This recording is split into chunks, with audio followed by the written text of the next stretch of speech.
Welcome back to the 32Boys1Cup round of 8. Now this was scheduled to be the last match played today, but it will actually be Parting versus Intense that will be the last match played today, as we're still waiting on Intense, I believe, to wake up. But Parting should be ready to go after the series is concluded. Hopefully, though, this isn't the last game. It is a best of 3 after all, and spawning here in the top right corner of the map. Currently down 1 at the moment. It's going to be Axiom Esports Blue Protoss CranK. Neighbor left as the red Zerg. It's Samsung Galaxy Solar. Alright, so Solar took that game pretty convincingly. There's no gold base to accelerate his economy with on this map, but I don't think it was the gold base that really won him that game. It was good decision making, it was holding that third. I mean, what CranK was coming across the map with there may not have been like a 7 gate or an 8 gate all in, but it was still a scenario where he was kind of determined to kill that third. It never did. This is definitely a map though where I feel for Solar's sake, no matter where he takes a third, if CranK were to, if that was the same game but on this map, I think CranK takes a much different, perhaps, fight. It's a lot of different ways it goes for both Protoss and Zerg. You can make the argument like, okay, it's further away so the creep's not there, but there's also no way to use the hatchery as part of the sick wall of force fields. I don't know. Yeah, I'm really curious to see how CranK plans to approach this one, that's for sure, because again, guys, I want to remind you, like, in the group stages these guys played, CranK won the first time. It wasn't a raffle stomp by any means, but we do know the potential is there for CranK to beat Solar. But definitely Solar, the underdog. yeah, Solar got away with a 3 hatch for pool last game as well, so that was already quite good for him. You know, CranK could have interrupted him if Solar was not prepared for some type of attack, but obviously he was, and he pushed it back with, you know, a lot of ease there.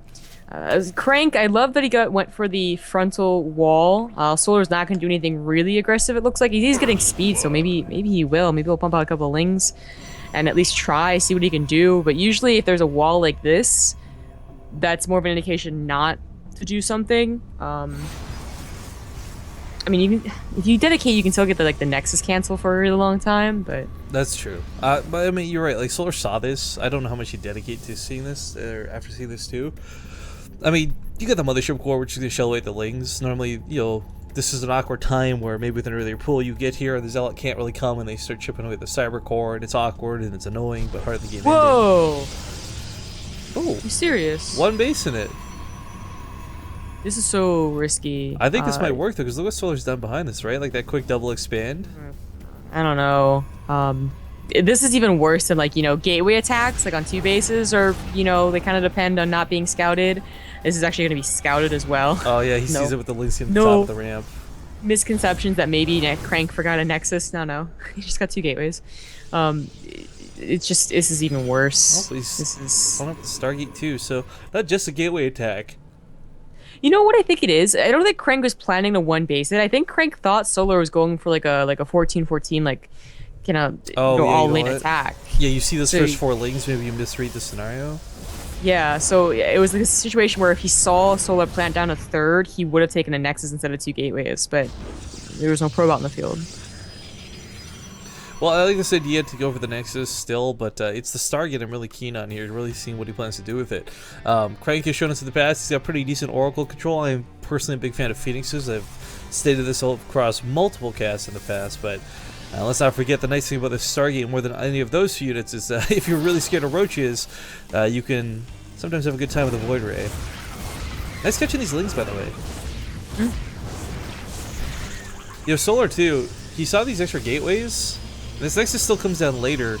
You can't really write this off as like he's no longer getting aggressive. He's no longer planning to 4-gate me, right? You still have to be a little bit aware, a little bit scared. So the Roach Warren's on the way.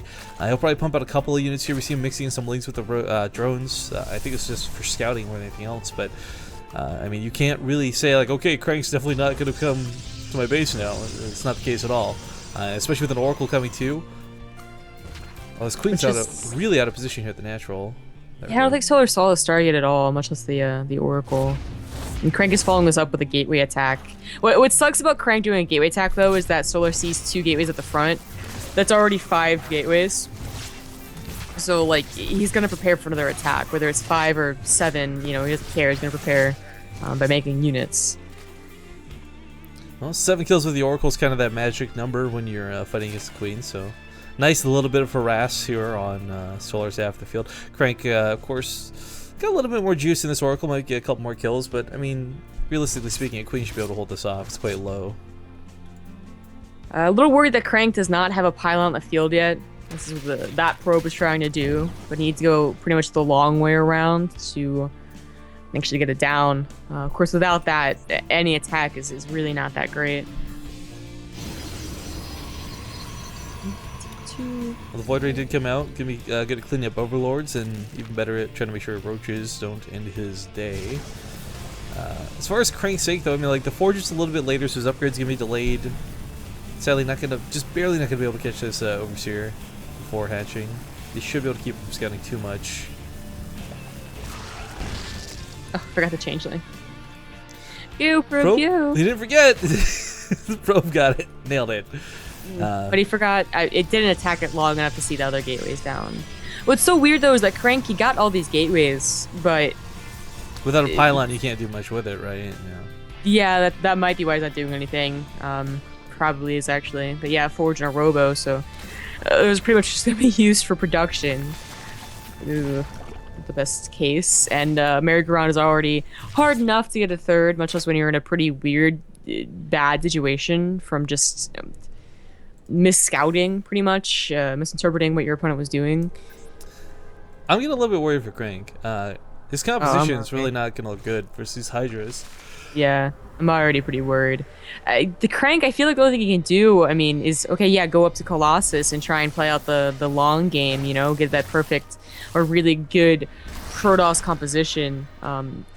You know, Blink Stalker's going to come out way too late. Doesn't have a Twilight Council, I think. Just Immortals with like gateway units is not going to cut it against Hydras. It's going to have to be like Turtle with Colossus. Yeah, I mean, if he can get the Colossus out, that's going to look okay. That's worth noting. Solar took a long time to saturate this third base gas. CranK was actually picking off the drones, being quite a nuisance. So a lot of time bought for himself, but we'll see if it was enough. CranK is not going to be able to get a third. Even if he has one Colossus, that's not going to be enough with the with the concave. Going At this point, I'm just like, I accepted. Yeah. He's not gonna be. He's gonna have a always a good concave if CranK takes his third. So it's just like, oh, what does he even do? Yeah, it's. What I would like to see actually at a CranK here. The Colossus are a big necessity.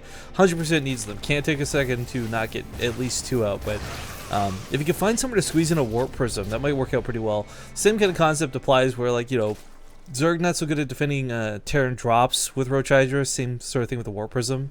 Have to pull your whole army back just to deal with like 4 or 5 Zealots. Not a fun thing to have to do. It's true. Now Solar isn't maxing out quite as fast as I thought he would be. Yeah, he's only trickling in, not really all that high up in supply when you consider Force Fields and, of course, Colossus Splash. CranK choosing to go for this third is a little interesting. It is... I kind of like this, actually. I don't know. There's more opportunities to do Force Fields, sure, but... Well, I just like it because I think you're going to be sending your army around like between your natural and your third anyways. This puts him in a position where he's a little bit closer across the map. So if he wants to go aggressive, it's like 2 steps instead of 4, if that makes sense. That's... But you can't go aggressive. Like, the only way you're going to go aggressive is if you catch them with the wrong tech. You actually do have 5 Colossus and they have no Corruptors or Vipers. Yeah. But that's a really long way off. I think he's got to be very defensive for the first these few minutes right here. That's a big army. But the thing that's bad about this base is like, okay, some force fields can be better, as opposed to the other base where there's just like no force fields are used. But there's also a situation where they can come in at 3 angles, north, on the ledge, and here. And suddenly your Colossus are just like a lot less useful when they're surrounded. Well, let's see, catch a couple of the Hydras here. Works out kind of nice. It's worth noting Musk's arguments is done, so they're running its full capacity. But kind of for Solar, this was like some pretty sick bait. CranK might just want to recall out of this. I don't know if he wants to take this fight. Force fields are going to go down on the north side. Shreds the south. Not bad. Though, one more force field is needed, though. Oh, no. That would have been absolutely perfect. Well, now he should recall, but he used 2 time warps. Yeah. Bit of a concave, to say the least, here out of Solar. Not sure about taking this fight. He didn't take this third, so like, you know, he wouldn't have to fight here, and then he fights here anyways. Yeah. Sadly, doesn't work out for CranK, guys, but we were hoping we would. No underdog story here today, as Solar will take the series 2-0. Again, another 2-0 series goes down, and